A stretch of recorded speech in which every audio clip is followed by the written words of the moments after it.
The resistance to systemic therapies for melanoma is of course a major issue, really in two categories.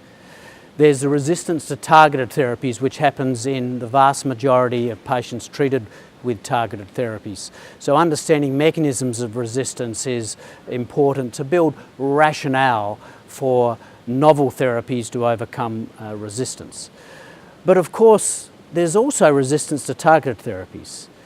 There is acquired resistance, which seems to be much less common than with targeted therapies. However, approaching 50% of patients with our best available immunotherapies have primary resistance. They will not respond to those immunotherapies. That to me is almost the biggest question we have at the moment in oncology.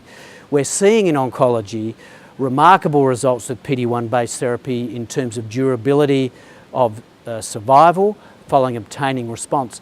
But many patients, especially in gastrointestinal malignancies, prostate cancer, breast cancer, are primary refractory to anti-PD-1 based therapies. So I think the studies in melanoma to try to understand how you can turn a patient with primary refractory disease to immunotherapy into responsive disease could have very broad implications. So again, studying the mechanisms are important. Particularly the problem with primary resistance are those tumours that do not have a resident population of immune cells present before immune checkpoint therapy is started.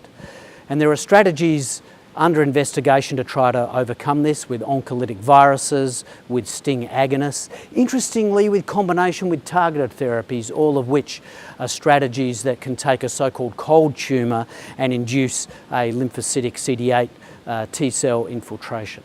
So these are important studies to be done to expand the number of patients with melanoma that get benefit from immune checkpoint therapies, but I think potentially even more important are the general implications in oncology for other diseases that tend not to respond to anti-PD-1 based therapies.